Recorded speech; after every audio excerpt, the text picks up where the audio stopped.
My name is Brother Gabriel, and I am a contemporary monk. My spiritual journey began more than 2 decades ago, but the wisdom I've acquired over the years continues to expand and evolve. Today I want to share with you an extraordinary story, my own story, about how a simple clove of garlic became a powerful catalyst for transformation in my life and in the lives of countless others. It all began on an autumn morning about 5 years ago. I was in my small room at the monastery, meditating as usual, when I was suddenly hit by a wave of worry. Despite my dedication to spiritual life, I wasn't immune to the challenges of the material world. Our religious order was facing financial difficulties, and I felt powerless in the face of the situation. In that moment of unrest, I received an unexpected visit. It was Sister Mary, a nun from a nearby convent known for her wisdom and unconventional spiritual practices. She entered my room quietly, her eyes shining with a light of understanding. "Brother Gabriel," she said softly, "I sense that something is troubling you. May I share with you a teaching I recently received?" I nodded, grateful for her comforting presence. Sister Mary then took something out of her pocket. It was a simple clove of garlic. "This," she said, holding the garlic, "can be the key to transforming not just our finances, but also our energy and our perspective on abundance." I confess I was skeptical at first. How could a simple clove of garlic have such power? But as Sister Mary began to explain, I realized there was profound wisdom in her words. "The universe," she began, "is energy in constant motion. Our homes, our bodies, our thoughts, all of this is energy. And this energy can be transformed with intention and symbolic action." She then explained the ritual to me. It was surprisingly simple but loaded with meaning. The process involved taking a clove of garlic, holding it in our hands while visualizing our financial worries, and then depositing it in the toilet, letting the water carry away not just the garlic, but symbolically all our debts and worries. "But remember," she warned, "the power isn't in the garlic itself, but in the intention we put into it and the openness we create to receive abundance."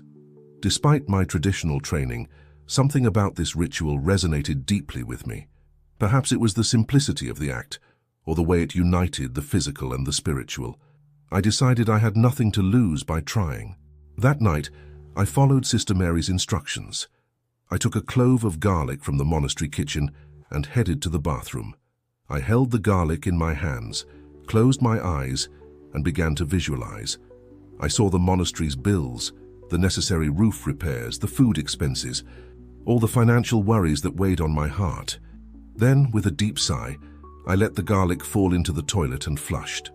As the water swirled, I imagined all those worries being carried away, leaving room for something new and positive in our lives.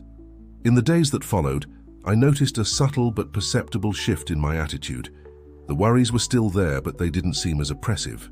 I began to notice small blessings that had previously gone unnoticed: an unexpected food donation, a volunteer who offered to help with monastery repairs, a generous visitor who left a substantial offering.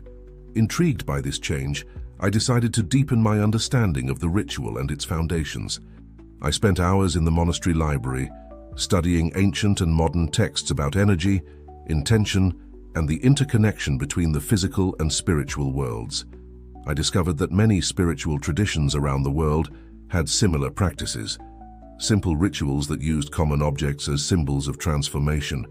In Buddhism, for example, there's the practice of offering water in small bowls, symbolizing purification and the offering of our best qualities. In the Hindu tradition, there's the ritual of burning camphor, representing the dissolution of the ego. What all these practices had in common was the belief in the power of intention and symbolic action to create real changes in our lives. And the more I studied, the more I realized that this belief wasn't just superstition, but had roots in deep principles of psychology and even quantum physics. I learned that, according to quantum physics, the observer influences the observed. Our thoughts and intentions can literally shape the reality around us. And by performing a physical act, like the garlic ritual, we are externalizing our intention, making it more tangible and therefore more powerful. Fascinated by these discoveries, I began to incorporate the garlic ritual into my daily practice. Every night before sleeping, I would perform the ritual, visualizing not just the dissolution of our debts, but also the attraction of abundance and opportunities for our community. And to my surprise and joy, things began to change more dramatically. A month after starting this practice, we received a substantial donation from an anonymous benefactor, enough to cover all the necessary repairs to the monastery and still have some left over for our charity projects. But the most surprising thing wasn't the donation itself, but the change I noticed in myself and my fellow monks. There was a new energy in the air, a renewed sense of purpose and possibility. We began to approach our challenges with more creativity and optimism. Inspired by this transformation, I decided to share the ritual with others. I started with members of our community, teaching them about the power of intention and the practice of the garlic ritual. The reactions were mixed at first. Some were skeptical, others enthusiastic.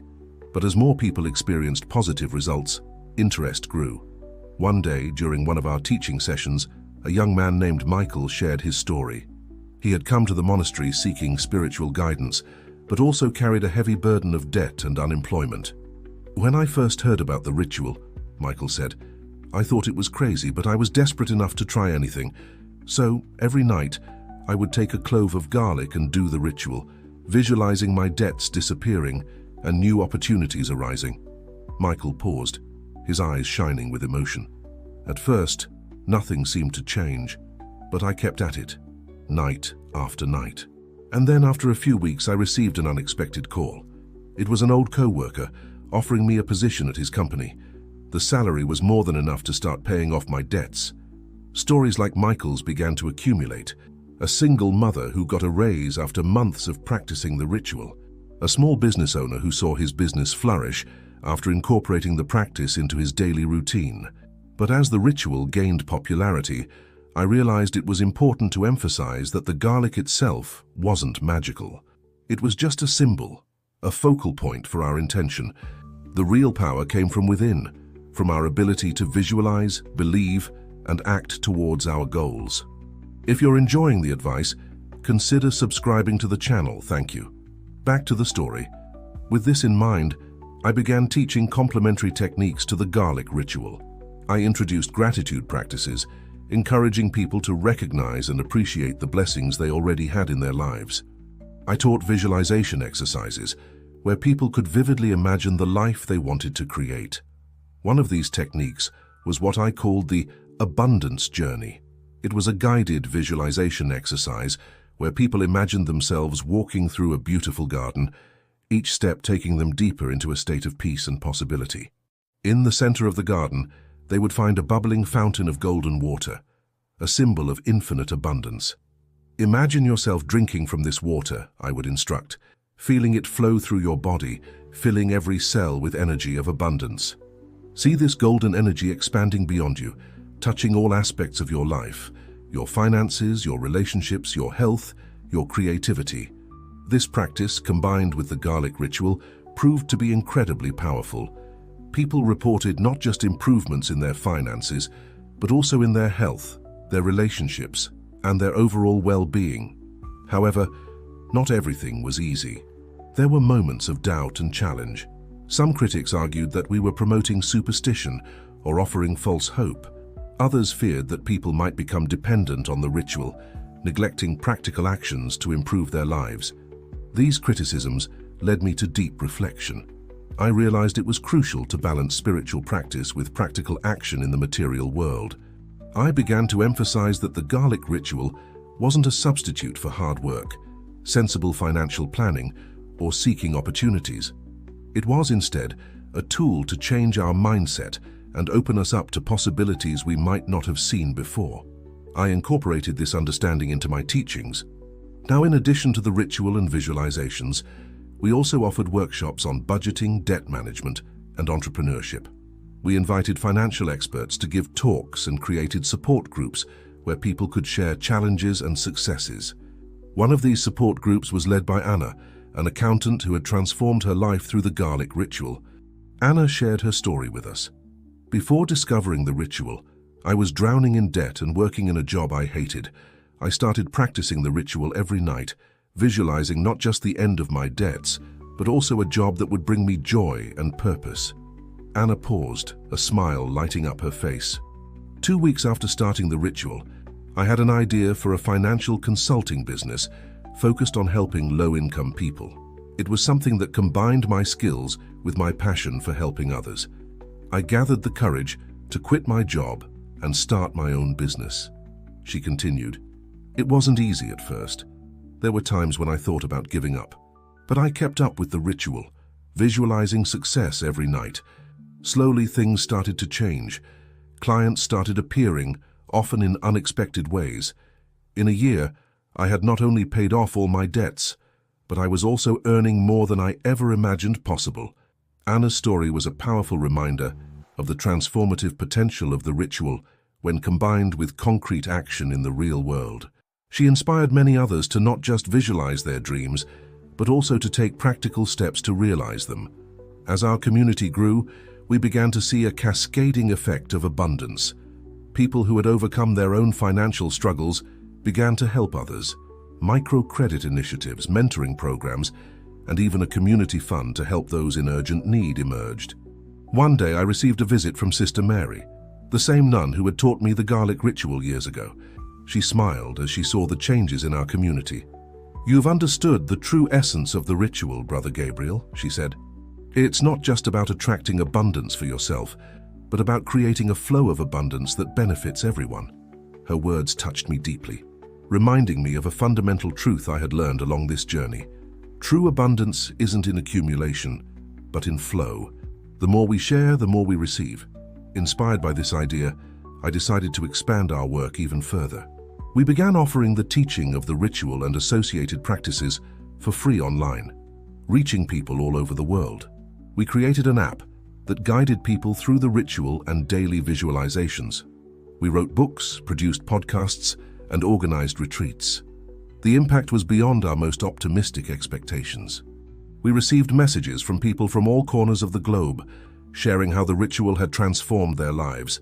A farmer in India who managed to save his land, a teacher in Brazil who finally realized her dream of opening a school for underprivileged children, a young entrepreneur in Nigeria who used the ritual to overcome his fears and launch a successful tech startup. But with growth also came responsibility. We realized it was crucial to maintain the integrity of our teachings. We established clear ethical guidelines, emphasizing that the ritual wasn't a magical solution, but a tool for personal change and spiritual growth. We also strived to make our teachings accessible to everyone, regardless of their financial situation.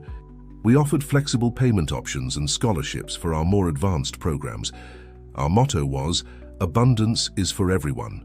A particularly gratifying aspect of our work was seeing how the garlic ritual spread beyond the walls of our monastery.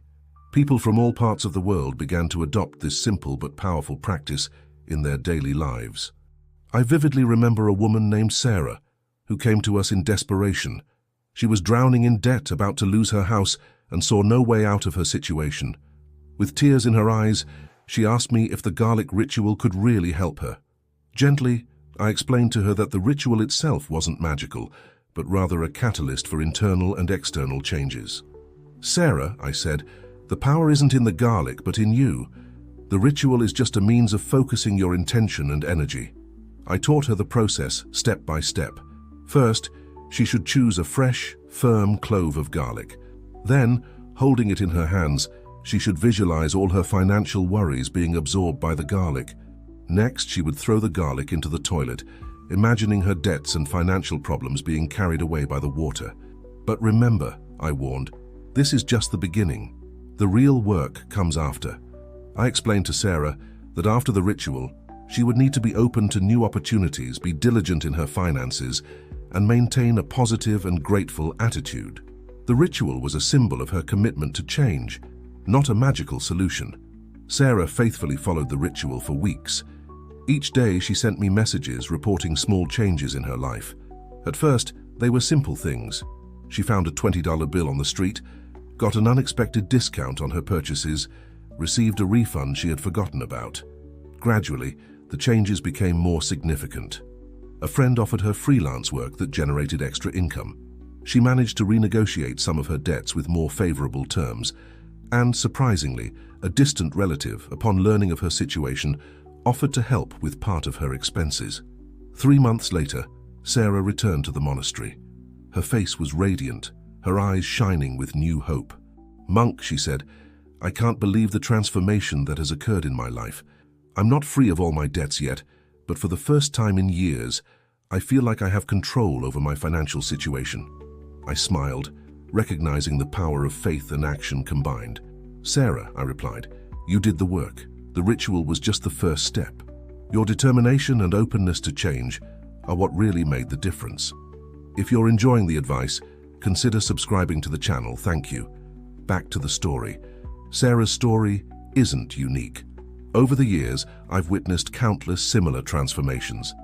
I've seen people overcome not just financial difficulties, but also emotional and spiritual obstacles that were preventing them from achieving abundance in their lives. A particularly memorable case was that of John, an entrepreneur who came to the monastery in a state of total burnout. His company was on the verge of bankruptcy, and he had lost all passion for his work. John was skeptical about the garlic ritual, but he was desperate enough to try anything. I taught John not just the ritual, but also meditation and mindfulness techniques to help him reconnect with his purpose. I explained that true prosperity isn't just about money, but about a life rich in all aspects. John began practicing the garlic ritual daily, combining it with morning meditation and gratitude exercises at night. At first, he reported feeling foolish, but he persisted. After a few weeks, John began to notice subtle changes. He slept better and woke up with more energy. His interactions with employees improved, and he began to see opportunities where before he only saw problems. One day during one of our sessions, John had a revelation. "Monk," he said, "I realized I've been pursuing success the wrong way. I was so focused on the numbers that I forgot why I started my business in the first place." This realization led John to restructure his company, focusing more on the quality and impact of his products than just on profit. To his surprise, this shift in mindset not only saved his business, but made it thrive like never before. 6 months after our first meeting, John returned to the monastery. He was no longer the stressed and skeptical man I had initially met.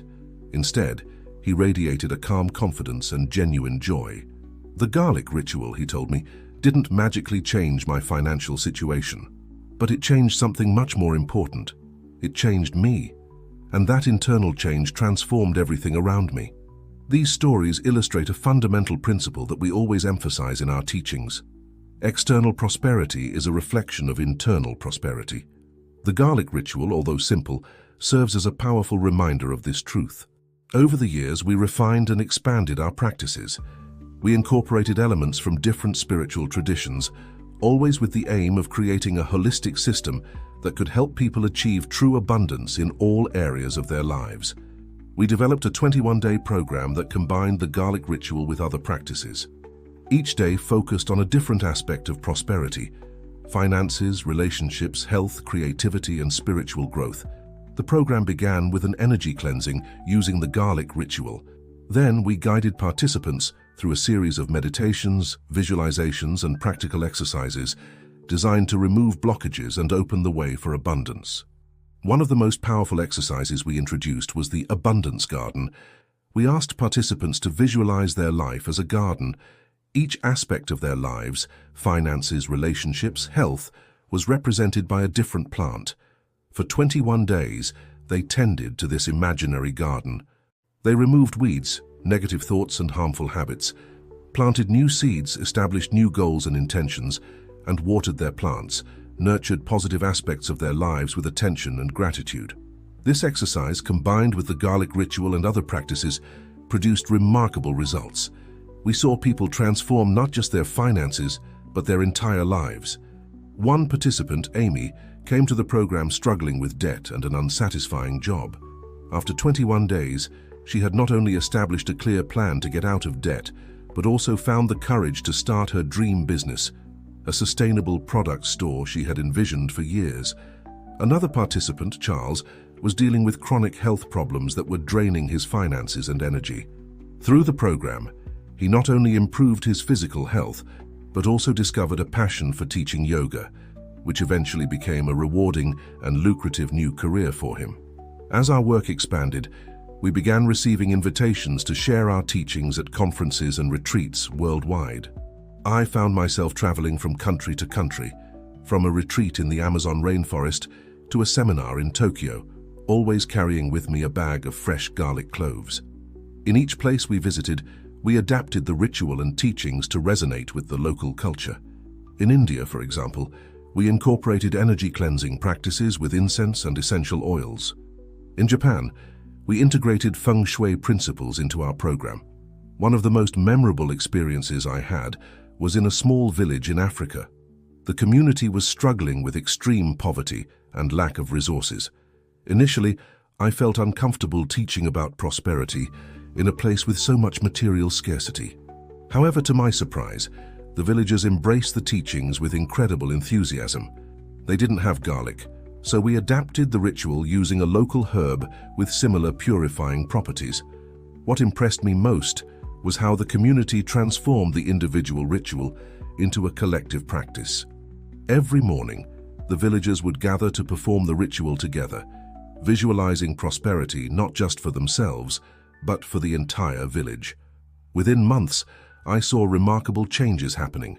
The community came together to start microfinancing projects, began cultivating new crops, and even attracted the attention of an NGO that helped establish a school. This experience taught me a valuable lesson. True abundance isn't about individual accumulation, but about elevating an entire community. Since then, I've always emphasized the importance of generosity and service in our teachings about prosperity. As our message spread, we began to attract media attention. I was invited to television shows, radio interviews, and even to write a book about our practices. Initially, I was apprehensive about all this attention. I feared our message might be distorted or commercialized inappropriately. However, I realized this was an opportunity to reach even more people who needed help. Our book, The Garlic Path: Ancient Ritual for Modern Prosperity, became an unexpected bestseller. Suddenly I found myself on speaking tours, addressing packed auditoriums about the principles of abundance we had developed over the years. It was during one of these lectures that I had an encounter that would change the course of our work. After a presentation at a major business conference, I was approached by an elegantly dressed woman. She introduced herself as Dr. Sophia, a renowned researcher in the field of neuroscience. "Brother," she said, "I was fascinated by your presentation. I believe there's a scientific basis for what you're teaching. I'd like to propose a collaboration." In the months that followed, we worked together to explore the scientific foundations of our practices. We discovered that the garlic ritual, combined with visualization and meditation, activated specific areas of the brain associated with motivation, creativity, and positive decision-making. Moreover, regular practice of the ritual seemed to have a measurable effect on cortisol levels, the stress hormone. Study participants showed a significant reduction in stress and an increase in emotional resilience. These results allowed us to further refine our practices and develop new evidence-based programs. We began offering workshops that combined ancient spiritual practices with the latest discoveries in neuroscience and positive psychology. One of these programs specifically focused on entrepreneurs and business leaders. We taught how to use the garlic ritual and other techniques to increase creativity, improve decision-making, and cultivate an abundance mindset in the workplace. The results were surprising. Companies that implemented our program reported increased productivity, improved employee well-being, and in many cases, significant growth in profits. A large multinational corporation decided to implement an adapted version of the garlic ritual in all its branches around the world. They created abundance rooms, where employees could practice the ritual and other mindfulness techniques during the workday. The CEO of the company told me, months later, that this initiative not only improved the company's financial performance, but also completely transformed the corporate culture. "Our employees are more engaged, more creative, and above all happier," he said. As our influence grew, we began to receive invitations to work with governments and international organizations. We were invited to present our findings at a United Nations panel on global well-being and sustainable development. At this panel, I argued that true global prosperity could only be achieved if we address not only the economic aspects, but also the psychological and spiritual aspects of human well-being. The garlic ritual, I explained to the gathered world leaders, is not just about attracting material wealth. It's about cultivating an abundance mindset that allows us to see and seize the opportunities around us, to care for each other and for the planet. This presentation led to a series of global initiatives. We worked with humanitarian aid organizations to implement adapted versions of our programs in refugee camps and areas affected by natural disasters. In a refugee camp in Syria, for example, we taught the ritual using local herbs. Participants reported a significant improvement in their mental health and a greater sense of hope for the future, despite the challenging circumstances. We also collaborated with economists and policymakers to explore how abundance principles could be applied on a national and global scale. This led to the development of new economic indicators that took into account not just GDP, but also measures of well-being, sustainability, and life satisfaction. While our work continued to expand and evolve, I never lost sight of the simple roots of our practice. Whenever possible, I would return to the monastery where it all began, to perform the garlic ritual in its most basic and pure form. During one of these visits, I encountered a young novice who was struggling with doubts about his spiritual path. He asked me, "Brother, with all the success and recognition you've achieved, how do you maintain humility and connection to the original teachings?" I smiled and pulled a clove of garlic from my pocket. "See," I said to him, "this simple clove of garlic reminds me of where we came from and what really matters. No matter how complex or sophisticated our programs become, the essence of our practice remains simple and accessible to all."